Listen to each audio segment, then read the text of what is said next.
할렐루야. 주의 이름을 찬양합니다. 선포된 말씀이 여러분 각 사람에게 꼭 필요한 은혜가 될 줄로 믿습니다. 오늘 말씀의 제목은 갇히지 않는 생명의 말씀, 첫 번째 시간입니다. 시기로 닫힌 세상, 시기 질투에 대한 말씀을 나누게 됩니다. 한번 옆 사람과 인사하시죠. 시기하지 않고 사랑합니다. 지금 저희가 사도행전 5장을 통해서 교회의 본질적인 사명에 대해서 말씀을 나누고 있습니다. 그리고 하나님께서 무슨 연유에서인지 저라고 거꾸로 5장 뒷부분부터 이렇게 하나님의 사람의 특징에서부터 해서 교회의 본질적인 것들 좀 함께 나누게 하시는데, 오늘은 이제 17절부터 이제 밑을 쭉 살펴보게 될 것입니다. 첫 번째로 갇히지 않는 생명의 말씀에 시기로 닫혀진 세상에 대한 이야기를 하려 합니다. 여러분, 이 시기라는 것이 독한 창질과 같아서 사람의 심령을 썩게 한다는데, 일반 창질은 육체를 썩게 하지만 시기 질투는 마음을 썩게 하고요, 영혼을 썩게 합니다. 거기에 머무는 게 아니라 이 시기 질투는 그가 속한 공동체 전체를 무너뜨리는 엄청난 파괴력이 있습니다. 그래서 여러분, 시기 질투는 인간이 짓는 죄 중에서 죄를 짓는 사람이 누리지 못하는, 오히려 그것 때문에 고통을 당하는 죄입니다. 그리고 그것은 죄라고 잘 생각이 안 되면서 양심의 가책이 없이 짓는 죄 중에 하나가 시기 질투입니다. 그렇죠? 왜냐하면 시기 질투하는 사람들은 다 이유가 있거든요. 정당성을 확보하고 다른 사람을 비난하기 때문에 그렇습니다. 오늘 사도행전 5장에 보면 하나님께서 대단히 열심히 있는 걸 알 수 있습니다. 이 시기 질투, 이것은 사실은 양면적인 측면이 있습니다.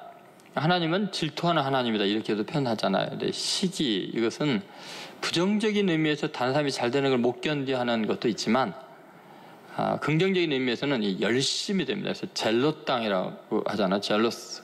이것은 질투, 시기 이런 거지만 그것 자체가 또는 하나님을 향한 열정이 될 수도 있거든요. 그래서 이 아주 작은 차이인데, 하나는 저주가 되고 하나는 굉장히 긍정적인 역할을 하게 됩니다. 오늘 본문에 나오는 제사장들과 이제 사두개인들이 사도들을 시기를 해가지고 이제 잡아 가둡니다.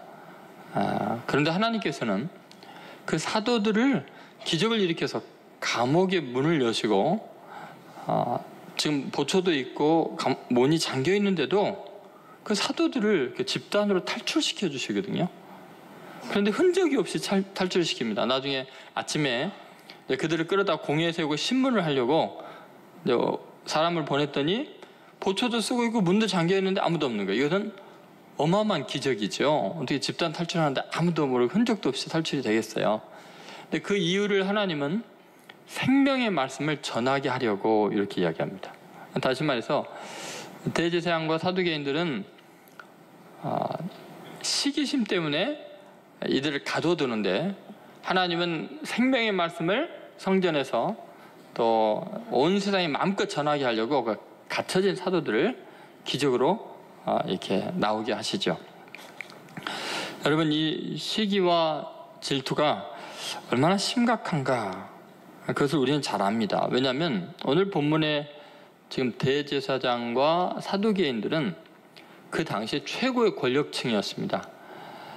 로마에게 그 직분을 사가지고 지금 모든 것을 절대적으로 지금 누리고 있는 최고의 부자와 권력과 힘을 가지고 있는 그런 사람들입니다. 그러니까 종교와 정치의 최고위층이죠.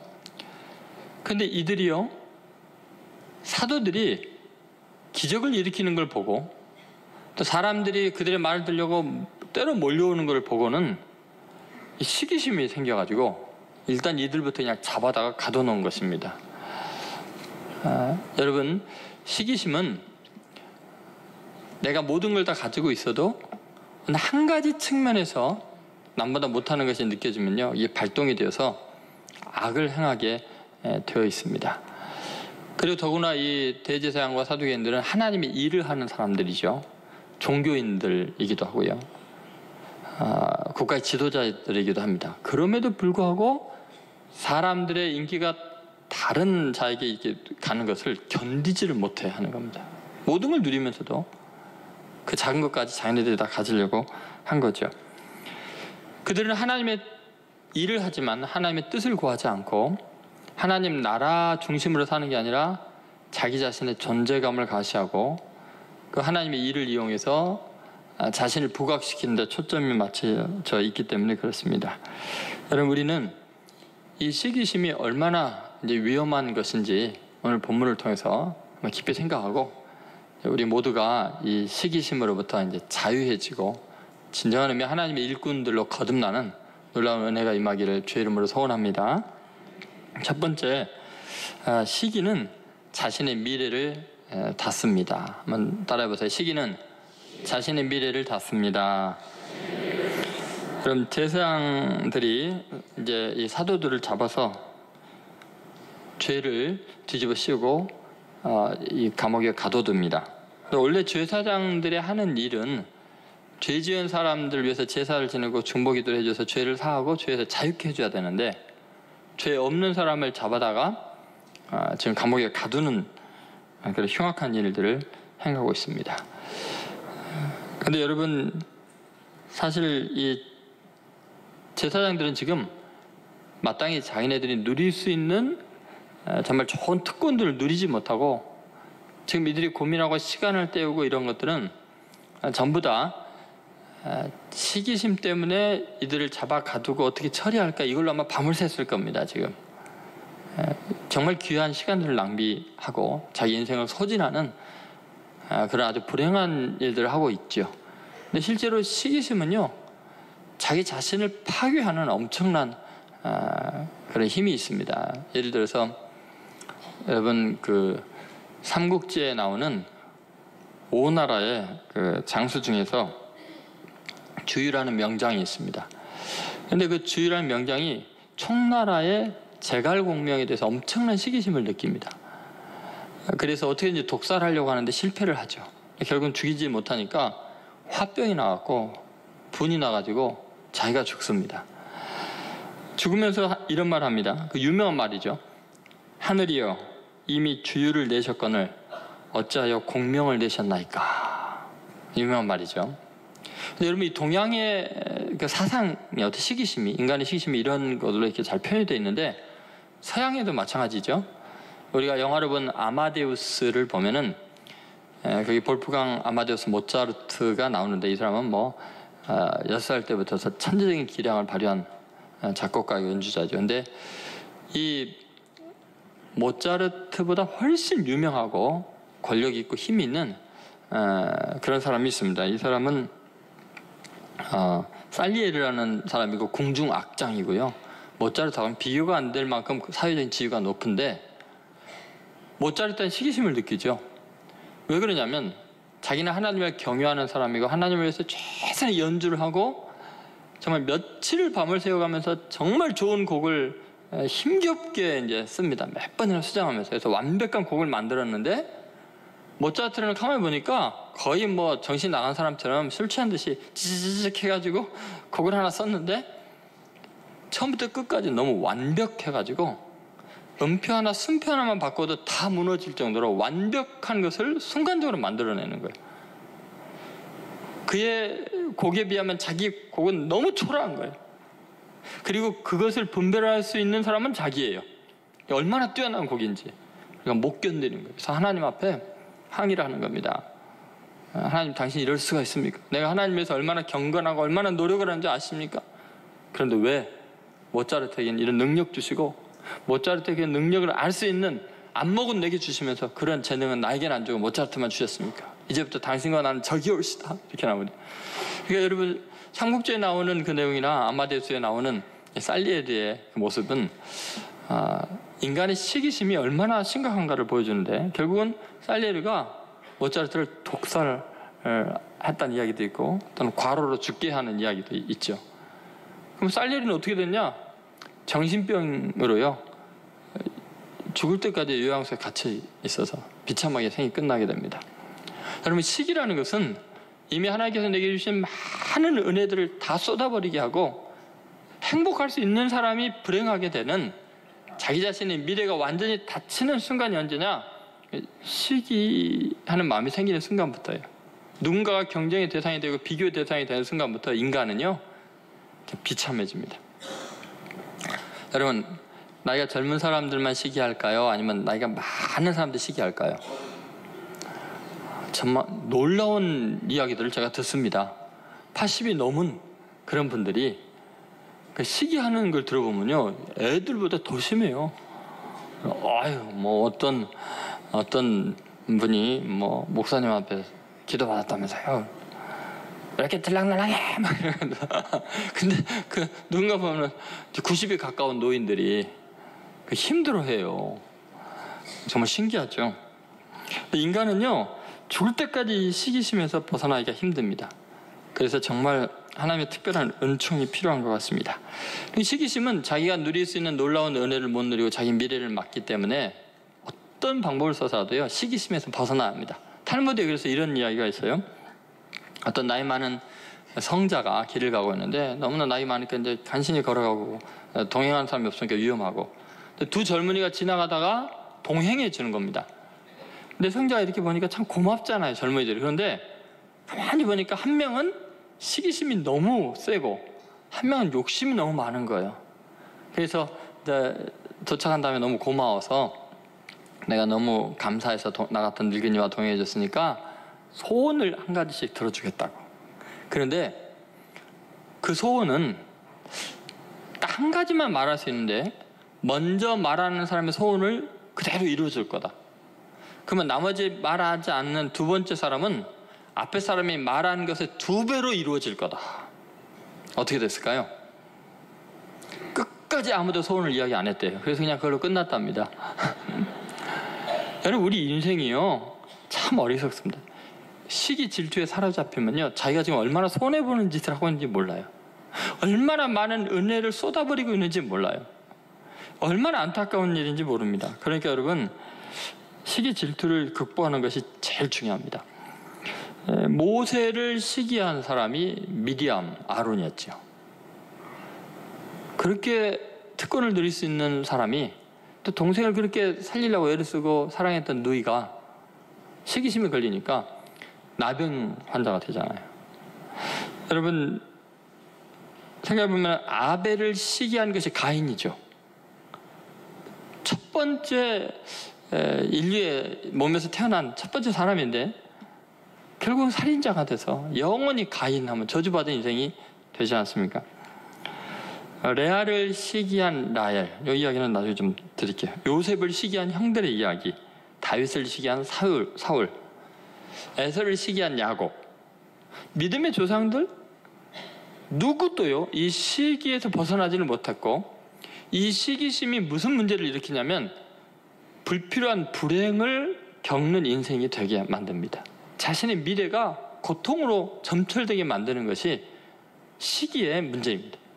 그러니까 여러분, 지금 여러분 마음속에 늘 비교의 대상이 있고 시기하는 대상이 있다면요, 그것 여러분의 미래를 막는 일이니까요 속히 다 떨쳐버리십시오. 그게 안 되니까 힘들으시겠지만, 여러분, 야고보서 3장 14절 15절 이런 말씀이 있습니다. 자, 같이 한번 읽어보겠습니다. 야고보서 3장 14절 15절. 그러나 너희 마음속에 독한 시기와 다툼이 있으면 자랑하지 말라. 진리를 거슬러 거짓말하지 말라. 이러한 지혜는 위로부터 내려온 것이 아니요 땅 위의 것이요 정욕의 것이요 귀신의 것이니. 여러분, 결국 시기라는 게 뭐냐면 하나님께로부터 온 게 아니에요. 이거는 땅 위의 것이 세속적이죠. 정욕의 것이고요, 더 심각한 건 뭐예요? 귀신의 것이다. 여러분, 독한 시기가 내 속에 있을 때는요 내 안에 귀신이 들어가 있는 거예요. 내가 귀신의 앞잡이 노릇하고 있는 거예요. C.S. 루이스가 이런 말을 했습니다. 마귀가 가장 조종하기 쉬운 존재는 마귀의 존재를 믿지 않는 사람들이다. 인간을 타락시키는 사탄의 강력한 무기는 바로 비교의식이라고 말했어요. 근데 이 비교의식이 뭐예요? 시기를 낳거든요. 그러니까 여러분 지금 제사장들과 사두개인들은 부족함이 없는 사람들인데 그 별볼이 없는 어부들, 세리들이 저렇게 인기를 끄니까 시기가 일어나니까요. 하나님의 일을 해야 하는 제사장, 사두개인들이 마귀의 앞잡이 노릇을 하게 되는 거예요. 성전에서 하나님의 일을 하는 제사장이 절대로 마귀에게 이렇게 이용당하지 않겠지라고 생각하는, 마귀 자체를 인정하지 않으니까 마귀에게 완전히 이용당하는 비참한 일들이 일어납니다.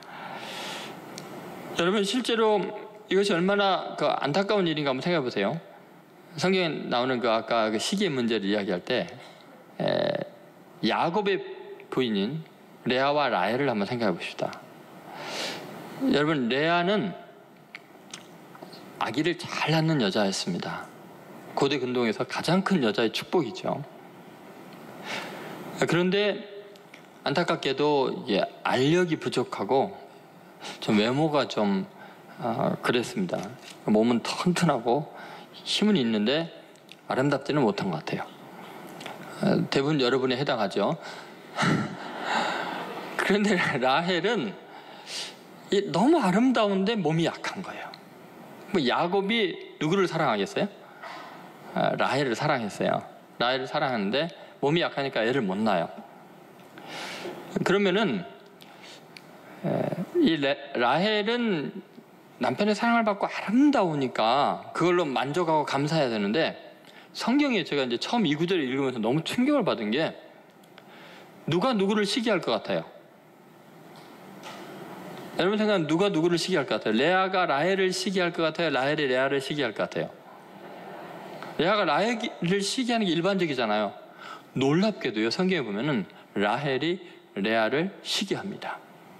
남편 사랑 독차지하고 너무 아름답고 모든 사람이 자기를 좋아하는데도 언니는 애를 낳는데 자기는 애를 못 낳으니까요, 그걸 시기합니다. 그 시기심 때문에 죽습니다, 나중에. 왜요? 야곱에 가서 야곱에게 아들 낳게 하라고. 그러니까 남편이 내가 하나님이냐? 그리고 그 사랑하는 남편과 싸우게 되고요, 누릴 수 있는 거 다 망가져요. 나중에 하나님께 계속해서 조르니까 하나님께서 요셉을 태어나게 했어요. 그러면 그걸로 이제 감사합니다 하고 끝나야 되는데, 내가 언니보다 더 많이 낳을 거야, 또 낳게 해달라 그러다가 베냐민 낳다가 죽었어요. 그러니까요, 하나님께서 분수껏 주신 거예요. 그럼 그것으로 감사해야 되는데 왜 레아 언니하고 그걸 경쟁을 하냐고요. 자, 여러분에게 한번 선택권 한번 줘볼까요? 여러분은 레아처럼 건강하고 애 잘 낳고 오래 사는 게 좋아요? 아니면 라헬처럼 예쁘고 짧게 살다가 꽥 죽는 게 나아요? 예? 둘 다? 네, 그런 일은 없어요. 우리는요 늘 그렇습니다. 누구에게나 장단점이 있어요. 어떤 사람은 이런 면이 지적으로 뛰어나지만 물질이 없을 수도 있고, 어떤 사람은 인품은 뛰어난데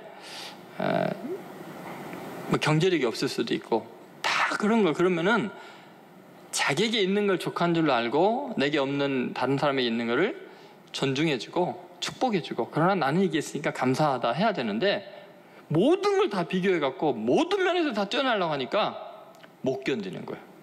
그래서 죽는 거예요. 지금 대제사장 사두개인들 그 정도 권력 누리고 하나님이 그 복을 주셨으면 할렐루야 아멘 하고, 뭐 그렇게 인기 좀 있는 거, 그래 니네들 그렇게 살 재미가 없을 텐데 그렇게 인기라도 누리라 그러면 되지. 그걸 가둬놓고 시기하고 그러면 되겠습니까? 여러분 오늘이요, 하나님 앞에서 감사하는 마음을 가지세요. 하나님, 나 비록 못생겼지만 건강해 주셔서 감사합니다. 그러세요? 네? 네. 또 아름다우면 아름다운 대로 연약한 것도 있는 거예요. 그러니까 여러분 꼭 하나님께 다른 사람과 비교해서 질투를 느끼는 게 아니라 감사하는 사람이 돼야 돼요. 여러분 꼭 감사함으로 시기와 질투를 극복하는 여러분 되시기를 주의 이름으로 소원합니다. 네. 두 번째, 이 시기 질투는 어떤 문제를 일으키냐면요, 생명의 말씀이 갇히게 됩니다. 한번 따라해보세요. 생명의 말씀이 갇히게 된다. 여러분 지금 사탄이 하는 일이 뭐냐면요, 시기와 질투를 이용해서 하나님의 말씀이 세상에 전파되지 못하게 하고 있습니다. 지금 제사장들이 하는 일이 뭐냐, 지금 이 사도들을 잡아다 가둬놓고 꼼짝을 못하게 하는 겁니다. 그들이 표적과 기사를 행하면서 하나님의 복음의 말씀을 증거하는데 이걸 못하게 막습니다. 왜냐? 그들이 시기하기 때문이라고 이야기를 하고 있습니다. 여러분, 제사장들이 해야 되는 일은 하나님을 찬양하는 일이고 예배를 집례하는 일이고 죄 지은 사람의 죄를 사하는 일들입니다. 그런데 오히려 이들은 죄 없는 사람들을 잡아서 가두는 이런 못된 짓을 하게 되죠. 여러분, 사람을 잡아 가두면서 정죄하면서 자신들은 그것을 하나님의 일을 한다고 이야기합니다. 그들을 정죄하면서 이것이 신앙을 지키는 일이라고 지금 착각하고 행하기 때문에 이 시기심을 통해서 악을 행하면서도 죄의식을 전혀 못 느끼고 오히려 하나님을 위해서 열심히 헌신하고 있다고 이들은 착각을 하고 있습니다. 조금도 죄의식이 없습니다. 여러분, 이것이 아주 심각한 문제입니다. 우리가 시기심에 빠질 때는요, 결단코 하나님의 일을 할 수 없습니다. 지금 하나님께서 내게 주신 사명을 감당해야 될 시간에 뭐 하냐? 하나님이 주신 일할 시간에 뭐 하냐면 내가 시기하는 사람에 대해 생각하고 있는 거예요. 시기하는 사람으로 충만합니다. 언제나 서나 당신 생각이 하면서 시기한 사람을 어떻게 흠을 잡을까? 문제가 뭔지 한번 보자 하면서 그냥 잠도 안 옵니다. 그 인간을 생각하면 어떻게든지 그걸 무너뜨려야 되기 때문에 지금 이 사도들은요, 자신에게 주신 하나님의 사명, 백성들을 위해서 중보기도 하고 하나님의 말씀을 나누고 가르치고 제사 집례하는 이거는 이제 뭐 다 접어놨습니다. 이놈들을 어떻게 하면 잡을까? 문제가 뭘까? 이들의 허점이 뭘까? 이러면서 하나님에 충성한다고 생각하면서 실제로는 시기에 조종을 당하고 있는 거죠. 여러분, 한국 사회를 보면요, 지금 최근에 교회에 대한 지독한 지금 반감들이 확산이 되고 있습니다. 근본적인 원인은 교회에 대한 시기심 때문입니다. 왜냐하면 아주 그 최근에 그 뭐 대통령이 뭐 기독교인이 되기도 하고 경제계 또 문화계 각 분야에서 이 기독교인들이 두각을 나타내면서 그 기독교 영향력이 커지니까 다른 종교와 다른 정치 집단들과 경제 집단들이 위협적으로 느끼는 겁니다. 그리고 거기에 대해서 시기심이 발동이 되다 보니까 집단적으로 이제 왕따를 시키기 시작하는 겁니다. 그래서 여러분, 기독교와 관계된 사람들이 범죄하면요, 꼭 교인이라는 게 나옵니다. 그런데 다른 종교나 다른 것에서 잘못한 게 나오면 그 사람의 종교를 밝히지 않습니다. 왜 기독교인들만 꼭 교인이라는 게 나올까요? 예를 들어서 어떤 사람이 살인을 했습니다. 어떤 사기를 쳤습니다. 간음을 했습니다. 근데 어떤 교회 장로랍니다. 뭐 이렇게 나와요. 그럼 예를 들어서 어떤 뭐 이랬을 때 그 사람 보살이랍니다. 이런 거 안 나오잖아요. 보살의 말 한 번이라도 나온 적 있어요? 들어본 적 있어요? 없잖아요. 그죠? 언론에서 왜 그러는 거예요? 그죠? 여러분, 그 이유는 시기심입니다. 마귀가 그걸 이용해서 하나님의 말씀이 이 민족 가운데 퍼져나가는 것을 막고 있는 거죠. 그게 이용당하는 거죠. 근데 이것은 외부적인 시기니까 뭐 그럴 수 있다고 칩시다. 지금 더 심각한 것은 교회 내부에 있는 시기심입니다. 여러분, 지금 대제사장 사두개는 하나님의 일을 하는 사람들이죠. 근데 그 사람들이 지금 목숨을 걸고 하는 일이 뭐냐면 사도들 하나님의 복음을 전하는 것을 못 전하게 가둬두고 있는 겁니다. 이게 뭔 일입니까 도대체? 하나님의 일을 하는 사람들이 왜 하나님의 일을 하는 것을 막고 있을까요? 뭐라 그래요? 17절에 보면 그 마음에 시기심이 가득해서 다 가둬둔 거예요. 그러니까 여러분, 한국 교회 문제가 뭐냐? 교회가 커지고 세력이 강해지다 보니까 그 집단 안에서 높아지고 싶은 거죠. 자기가 주도적으로 이끌고 싶은 거죠. 자기 존재감을 과시하고 싶은 거죠. 그러니까 결국은 시기심 때문에 내내 교회에서 모여서 하는 것이 잘못하면 다툼입니다. 누가 크냐? 누가 장이 되냐? 누구 말이 통하느냐? 누가 영향력 있느냐? 내내 그런 거죠. 여러분, 지금 초대교회에서 이 핍박을 받고 있는 이 교회들의 모습이 바로 우리들의 모습이나 마찬가지입니다. 어떻게 대제사장이 사도들을 잡아 가두고 이럴 수가 있겠습니까? 거기에는 많은 정의를 앞세우는 이유들이 있습니다. 일본의 한 경제학자가 이런 말을 했거든요. 질투는 때때로 정의라는 가면을 쓰고 나타난다. 여러분, 사실은 정의를 외치고 법을 수호한다고 하는데요, 그 내면 깊은 것은 뭐가 있을까요? 질투가 있습니다. 질투. 그래서 큰 교회의 비리에 대해서는 막 외치는데 작은 교회들의 비리에 대해서는 똑같은 죄의 항목이어도 언급도 안 합니다. 그건 뭐냐면 근본적으로 질투가 무섭게 깔려있는 것일 수도 있습니다. 다 그렇지는 않겠죠. 그러나 여러분, 자기만 압니다. 토마스 아킨퍼스가 이런 말을 했습니다. 유혹이 미치지 못할 만큼 거룩하거나 은밀한 곳은 없다, 이랬어요. 대제사장들도, 제사장들도 이 시기의 유혹에 빠져들고요, 교회에서 평생을 하나님의 일을 한 많은 사람들도 시기 앞에서요 다 무너져 내립니다. 예를 들어 봅시다. 은혜를 많이 받으면 시기가 없어질까요? 천만의 말씀입니다. 베드로를 한번 생각해 보세요. 베드로는요, 예수님을 3번이나 부인하고 저주하고 도망갔는데 예수님이 부활한 다음에 그를 찾아오셨어요. 낙심해갖고 또 갈릴리 바닷가 도망가서 나는 쓸모없는 인간이라고 절망하고 있는데 또 찾아가셨어요.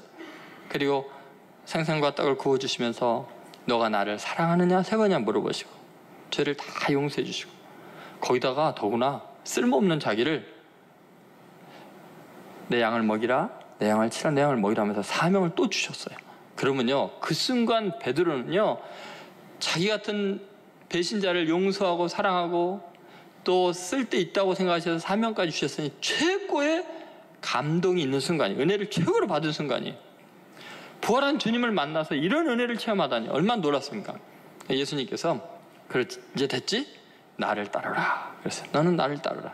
그랬더니 베드로가요, 그 즉시로 돌이켜서 예수님을 따르는 또 다른 제자, 늘 예수님 품에 안겨 있는 사랑하는 그 제자를 가리키면서 저 사람은 어떻게 될까요? 그러니까 예수님께서 너무 충격받으셨어요.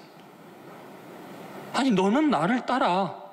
내가 그에게 어떻게 하든 너하고 무슨 상관이 있냐? 너는 나를 따라고 책망을 하시죠. 아니, 그렇게 용서받았고 그렇게 사명받고 은혜 받았으면 주님만 바라보고 주님만 따르면 됐지, 그 사람이 예수님께 더 사랑을 받든 안 받든 무슨 상관이냐고요. 그런데 인간이라는 게 그래요. 아무리 은혜 받아도요, 시기와 질투에서 자유로울 사람이 없어요. 그래서 주님께서 깨어 근신하라고 하는 거예요. 우리는 하나님의 일을 열심히 하면서도, 은밀하게 하나님의 정의를 위해서, 교회를 위해서 하면서도 내면 깊은 곳에서요, 이 비교의식과 질투 때문에 자기 인생 망치고 교회를 망치고 국가를 망칠 수가 있어요. 그래서 하나님의 은혜가 필요합니다. 늘 회개하는 마음이 필요합니다. 자신을 잘 돌아봐야 합니다.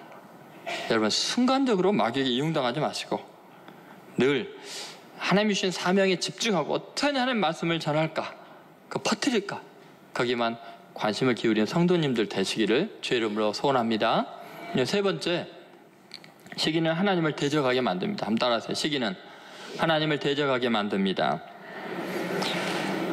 여러분, 시기가 왜 심각하냐면 자신의 인생 망치는 정도가 아니고 사명을 잃어버린 정도가 아니라 결국 하나님을 대적하는 사탄의 앞잡이 노릇을 하게 됩니다.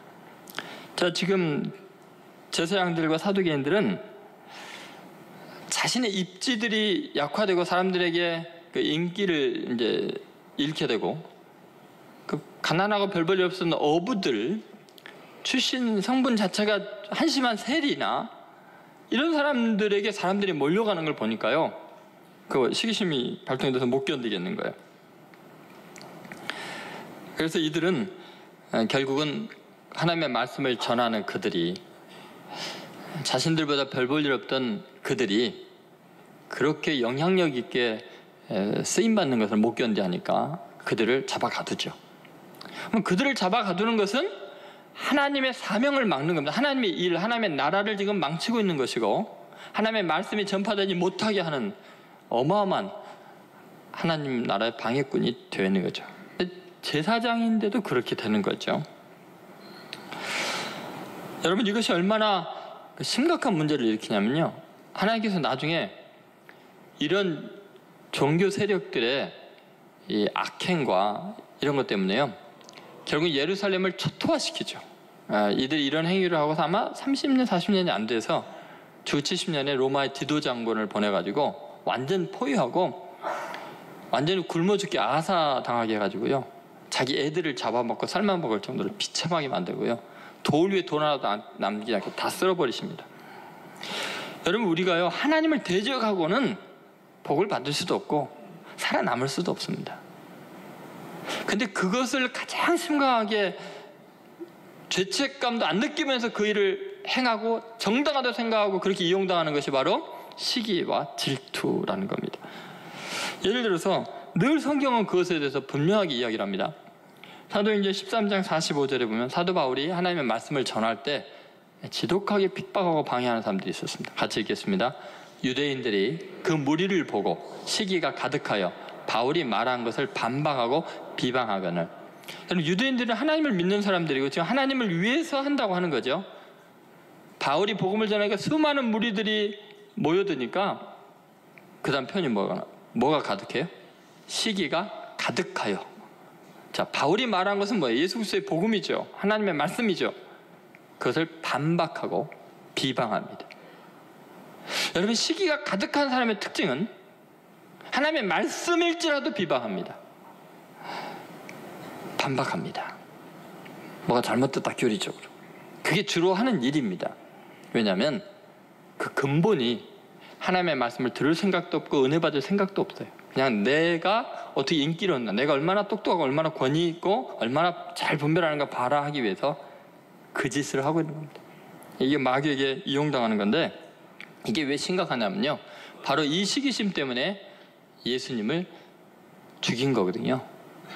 하나님을 대적하는 정도가 아니라 하나님을 죽이는 일이 일어납니다. 마태복음 27장 18절에 벌써 빌라도가 눈치를 챕니다. 같이 읽겠습니다. 이는 그가 그들의 시기로 예수를 넘겨준 줄 알미더라. 여러분, 예수를 넘겨줘요? 제사장들, 서기관들, 장로들, 종교 지도자들, 하나님의 일을 하는 사람들이 예수를 이방인에게, 로마 총독에게 넘겨줘요. 뭐 때문에 그런다고요? 그들의 시기로. 그래서 여러분, 우리는 시기에 사로잡히면요, 물불을 안 가립니다. 자기가 지금 하나님을 대적하고 있는 것 자체를 모릅니다. 얼마나 위험한 일인지 모릅니다. 사울의 경우도 마찬가지죠. 다윗을 시기하기 시작하니까요, 다윗에게 떡을 줬다는 이유로요, 높당의 제사장 85명을 다 몰살시키고 애들도 다 죽이고 가축들도 다 죽이고요, 지금 악마화되죠. 하나님의 대장들을 다 죽인다는 건 뭐예요? 정말 완전히 하나님을 대적하는 사탄이 되어 있는 거죠. 여러분, 이것이요, 특별한 사람들에게 일어나는 게 아니에요. 그렇게 하나님께 쓰임받고 귀하게 여겼던 그런 사람들이요, 진짜 하나님의 일을 한다고 하면서 시기심만 들어가 버리면요, 즉시로 하나님을 대적하게 됩니다. 왜냐하면 그것이 사탄의 전형적인 방법이에요. 그것은 아주 비밀스럽게 진행이 되기 때문에 그 일을 자행하는 본인은 모릅니다. 도스토옙스키의 소설 중에 까라마조프가의 형제들이 있습니다. 거기 보면은 대신문관 이야기가 나오는데요, 배경은 16세기 스페인의 세빌리아 지역에서 일어난 일입니다. 카톨릭 추기경이 대신문관이 되어서 이 지역에 오게 돼서 이제 종교 재판을 해서요, 수백 명을 이단이라는 이유로 화형을 시킵니다. 다음날 예수님이 그 현장에 찾아오십니다. 사람들이 전부 다 그분이 예수님인 걸 알았습니다. 예수님을 따릅니다. 추기경이 예수님을 감금합니다. 그리고는 이 90살의 대신문관 이 사람이 예수님을 강하게 비판하는 말을 합니다. 이 비판을 들어보세요. 1500년 동안 당신의 가르침은 먹히지 않았다. 이 광야에서 기적과 신비와 권위를 요구하는 악마의 유혹을 모두 거부하고 신앙의 자유를 선택했지만 자유를 감당할 수 있는 사람은 소수일 뿐이다. 오히려 대부분의 사람들은 이 기적과 신비와 권위가 있어야 믿음을 가질 수 있고 그들은 자유보다 빵을 원한다. 그렇게 이야기합니다. 그러면서 하는 말이 뭐냐면 예수님이 그렇잖아요. 그 돌이 떡덩이가 되게 하라는 유혹을 거부했잖아요. 그리고 신비롭게 성전에서 뛰어내리면 천사가 받아줄 거라 이것도 거절했어요. 그리고 정말 하늘과 땅에 있는 모든 영광을 주겠다고 했는데 그것도 거절하고. 그렇죠? 그러니까 예수님이 거절하는 것은 기적과 신비와 권위예요. 근데 인간이 믿음이 생기는 것은 기적을 볼 때이고 신비를 볼 때고 권위가 있어야 믿지. 권위 다 내려놓고 같아지면 누가 믿냐. 근데 예수님은 이걸 안 하는 거예요.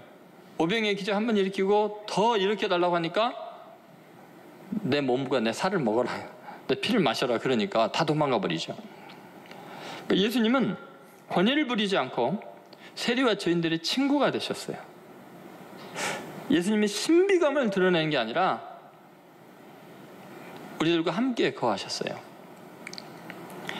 그러면 누가 믿겠냐? 믿음이 생기지 않겠냐요. 그런데 가톨릭이 너가 못한 것을 했다는 거예요. 그래서 가톨릭이 수많은 사람들을 먹이고 신비감을 조성하고 교황 근처도 일반 사람들이 오기 힘들게 하고 그리고 권위를 가지고 있으니까 지금 호산나 할렐루야 하게 된 것은 다 우리 때문인 줄 알아라. 그렇게 예수님을 책망을 합니다. 예수님이요 그대로 묵묵히 다 듣고 계십니다. 그리고는 그가 비난 소리가 다 끝나니까 예수님께서 그에게 다가가십니다.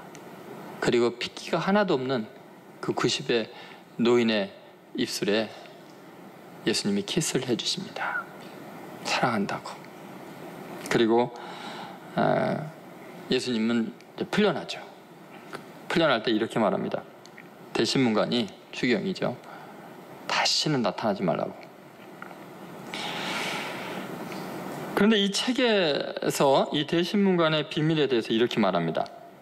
우리는 너의 편이 아니라 그의 편이다. 이 악마의 편이라는 거예요. 바로 이것이 우리의 비밀이라는 말이다.